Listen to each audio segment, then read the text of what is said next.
युवाओं को जो SC ST OBC समुदाय से जो 6743 जातियों में से जो युवा वर्ग है वो आज के तारीख में बेरोजगार दिखाई दे रहा है। जब तो साथियों कैसे आप सब, उम्मीद है आप सभी लोग ठीक होंगे। और आज सुबह से जो मौसम हमने देखा कि पिछले कल तक के जो मौसम था वो ठीक ठाक था, गर्मी लग रही थी, लेकिन अभी कल रात से इतनी ज़्यादा जो तूफान आया, जो हवा चली और जिसके कारण आज सुबह से बहुत ठंड लग रही है और दोपहर में पता नहीं क्या होने वाला है।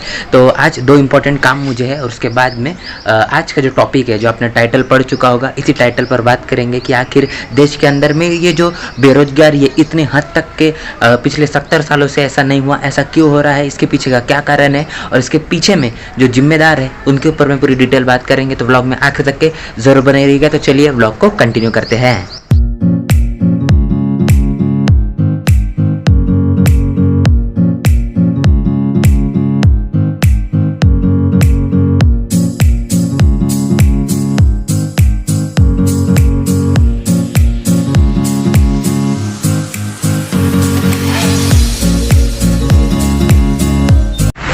साथी आप जैसे कि जानते हैं मन्नर कांशीराम साहब, इनकी जयंती आने वाली है अभी 2 दिनों के बाद में, तो उसी के प्रोग्राम को लेकर अभी हमारा सिलसिला चल रहा है। अभी मैं आया हूँ यहाँ पर हमारे सिद्धार्थ जो भाऊ है इनके शॉप में, यहाँ पर बैनर का जो पॉम्पलेट है उसकी प्रिंटिंग के लिए, और अभी चलते हैं और देखते हैं, और उसके बाद में फिर और एक शॉप में जाना है और उसके बाद में हमारा जो टॉपिक है उसके ऊपर बात करेंगे।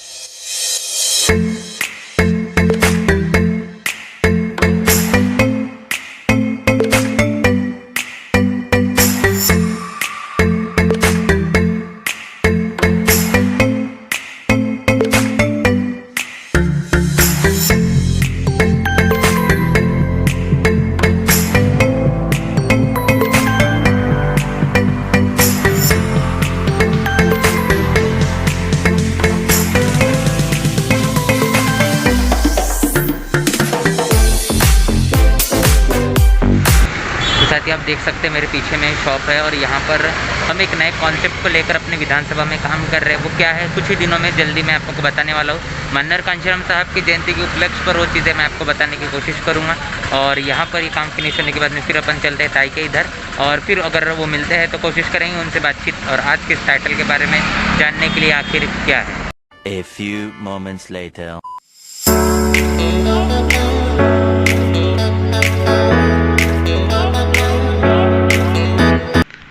भाव जय भीम।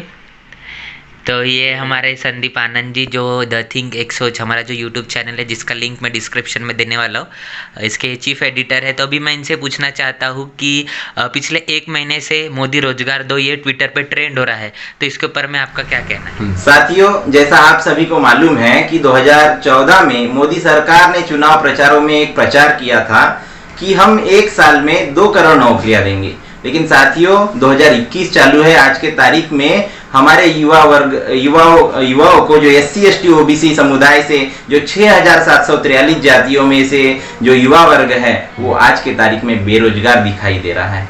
जब इस देश के सबसे बड़े सूबे में बहन कुमारी मायावती जी की सरकार आती है साथियों, तो वो हर प्रकार का रोजगार हमारे SC ST OBC और माइनॉरिटी समाज के युवाओं को देती है। साथियों आप सभी से विनती है कि अगर आप अच्छा रोजगार चाहते हो, अच्छी शिक्षा चाहते हो, तो आपको बहन कुमारी मायावती जी की सरकार आपको केंद्र में के अंदर बनाना होगा साथियों। तभी आप सभी को युवाओं को रोजगार मिल सकता है।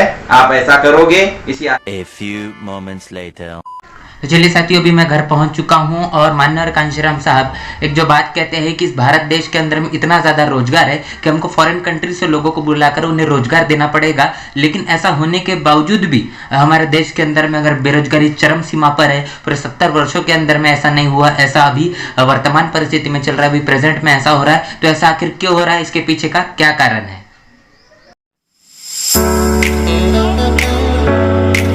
तो साथियों, जो हमारा भारतीय संविधान है, हमारा भारतीय संविधान कहता है कि इस देश के अंदर में रहने वाले लोगों को अच्छी शिक्षा, अच्छा स्वास्थ्य और अच्छा रोजगार होना चाहिए। ये काम देने का सरकार का होता है। अगर सरकार ऐसा काम नहीं करती, इसका मतलब सीधा सीधा है कि उनकी नीयत ही नहीं है कि इस देश के रहने वाले लोग डेवलपमेंट करें और खास तौर पर जो SC ST OBC और माइनॉरिटी से समस्या आने वाले जो लोग हैं, इनका डेवलपमेंट हो। अगर इनका डेवलपमेंट हो जाएगा,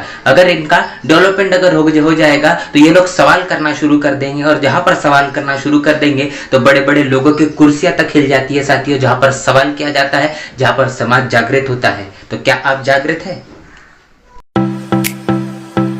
साथियों, अगर आप जागृत होंगे तो एक कमेंट बॉक्स में जरूर बताइएगा कि रोजगार के ऊपर में इस देश के अंदर में किस तरीके की स्थिति बनी हुई है, और आप किस तरह की स्थिति चाहते हैं, कमेंट बॉक्स में जरूर बताइएगा। और साथ ही तो मैं इंपॉर्टेंट और बात बताना चाहूंगा साथियों कि 2 ही दिन पहले MPSC की परीक्षा होनी चाहिए, इसके ऊपर बहुत बड़ा आंदोलन महाराष्ट्र के अंदर में हुआ था। अभी देखिए कि इस देश के अंदर में MPSC ये परीक्षा होनी चाहिए, इसके लिए आंदोलन होता है, लेकिन इलेक्शन पोस्टपोन होना चाहिए, इलेक्शन नहीं होना चाहिए। ये इस तरीके की बातें हैं। इलेक्शन समय समय पर बराबर हो रहे हैं, चाहे फिर वो पश्चिम बंगाल में हो या फिर बाकी अदर जगह पर, लेकिन जब यहाँ पर हमारे विद्यार्थियों की भविष्य की बात आती है, जहाँ पर MPSC जैसी परीक्षाओं की बात आती है, वहां पर उनकी परीक्षा को पोस्टपोन किया जाता है। ये कितना बड़ा षड्यंत्र हमारे देश के अंदर में बहुजन समाज के साथ में हो रहा है, इस बात को भी आपको समझना होगा।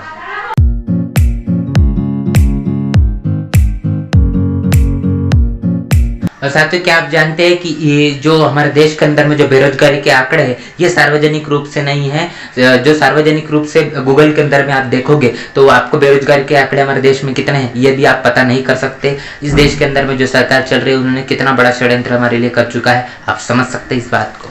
तो साथियों, हम जिस कौम के लोग हैं वो मांगने वाले नहीं थे, हम देने वाले कौम के लोग हैं, और हम लोग राजा बनाने वाले लोग हैं साथियों। तो इसीलिए हमको अपने स्वाभिमान से न बिकने वाला समाज बनाना है, और जो न बिकने वाले लोग होते हैं वो स्वाभिमानी होते साथियों। इसीलिए फुले शाहू बाबा साहब जैसे हमारे जो महापुरुष रहे, इन तमाम महापुरुषों की आइडियोलॉजी को हमको जन जन तक पहुंचाना होगा। स्वाभिमान लोगों के अंदर में जागृत करना पड़ेगा, तब जाके हम तमाम तरीके की समस्याओं को हल कर सकते हैं, चाहे फिर रोजगार की हो, स्वास्थ्य की हो, शिक्षा की हो, हमारे बहु बेटों की मान सम्मान की हो, तमाम तरीके की समस्याओं को हम हल कर सकते हैं। तब जाकर हम राजा बनेंगे, तब ये समस्याएं सॉल्व हो सकती है साथियों। तो इसीलिए हमें इन तमाम चीजों के ऊपर में ध्यान देना है। तो साथियों, आज के ब्लॉग में इतना ही, मिलते हैं अगले ब्लॉग में। अगर कोई भी चीज आपको पसंद आती है तो लाइक, कमेंट और शेयर जरूर कर दीजिएगा, और चैनल को सब्सक्राइब नहीं किया है तो अभी चैनल को सब्सक्राइब करें और बेल आइकन को भी प्रेस कर दीजिए, जिसके मेरे ब्लॉग का नोटिफिकेशन सबसे पहले आप तक के पहुंचे। चलिए मिलते हैं अगले ब्लॉग में, तब तक के लिए जय भीम, जय भारत।